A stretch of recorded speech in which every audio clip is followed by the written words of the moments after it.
एक जंगल में साध नामक मुनि रहते थे। उन्होंने तप करके बहुत सी विद्या हासिल की। एक दिन ध्यान लगाने के बाद जब उनकी आंखें खुलीं, तो उनके हाथ में आसमान से एक गिलहरी आ गिरी। वह गिलहरी खून से लथपथ थी, क्योंकि वो चील के पंजों से छूटकर मुनि के हाथ में आ गिरी थी। गिलहरी मौत के डर से कांप रही थी। मुनि को उसके ऊपर दया आ गई। उन्होंने सोचा, क्यों न इसे अपनी विद्या से अपनी बेटी बना लूं। मेरी पत्नी कब से संतान प्राप्ति की चाह रख रही है, लेकिन उसके भाग्य में संतान है ही नहीं। अब यह बात बताकर उसे दुखी करने की जगह कुछ साल इस गिलहरी को ही बेटी बनाकर उसे सौंप देता हूँ। इतना सोचते ही मुनि ने एक मंत्र पढ़कर गिलहरी को एक छोटी सी बच्ची बना दिया। वो उस गिलहरी को बच्ची बनाने के बाद गोद में उठाकर अपनी पत्नी के पास लेकर आए। उन्होंने कहा, लो अब इसे अपनी बेटी मानकर ही पालना।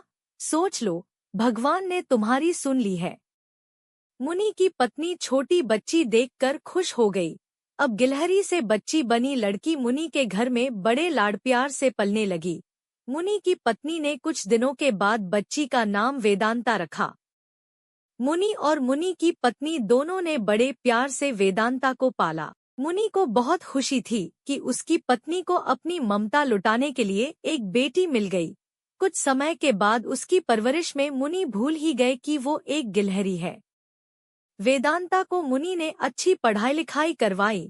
देखते ही देखते वेदांता 16 साल की हो गई। अब मुनि की पत्नी को अपनी सुंदर बेटी की शादी करवाने की चिंता होने लगी। उन्होंने यह बात मुनि से की। अपनी बेटी की तरफ देखते हुए मुनि को भी लगा कि इसका अब विवाह हो जाना चाहिए। मुनि ने अपनी पत्नी से कहा कि तुम चिंता मत करो, मैं इसके लिए योग्य वर ढूंढ लूंगा। मुनि को लगा कि मेरी बेटी बहुत सुंदर है और उसकी शिक्षा दीक्षा भी अच्छी हुई है, इसलिए उन्होंने अपनी सिद्धि से सूर्य देव को पुकारा। सूर्य देव ने मुनि को प्रणाम करके बुलाने की वजह पूछी।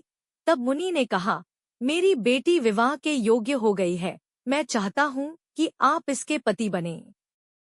सूर्य देव ने कहा, आप एक बार अपनी पुत्री से पूछ लीजिए, अगर उसे मंजूर है तो मेरी तरफ से भी हाँ है।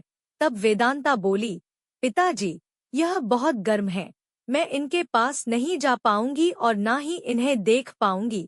मुनि ने वेदांता से कहा, कोई बात नहीं, हम दूसरा वर देख लेंगे।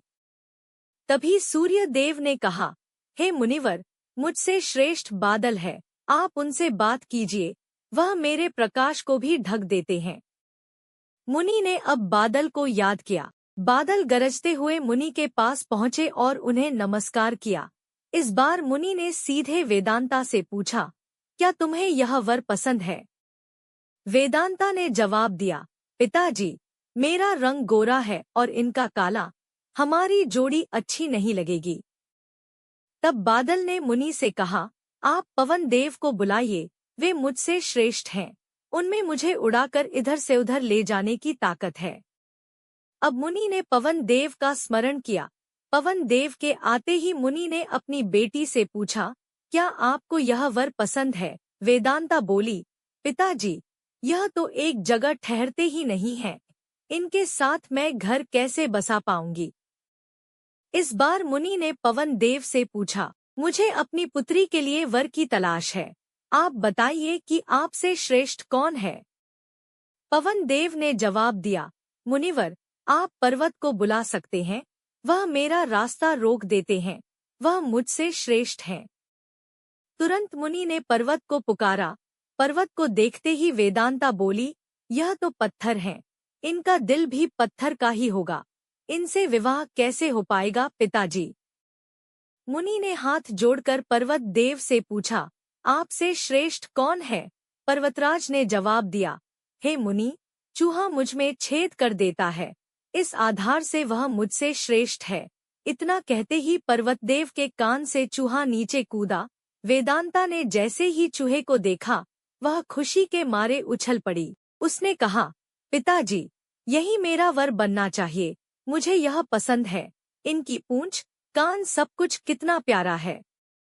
मुनि ने सोचा, अहो, मैंने एक गिलहरी को मंत्र विद्या से इंसान तो बना दिया, लेकिन इसका दिल अभी भी गिलहरी वाला ही है। मुनि ने तुरंत वेदांता को गिलहरी बनाया और उसका विवाह चूहे से करवा दिया।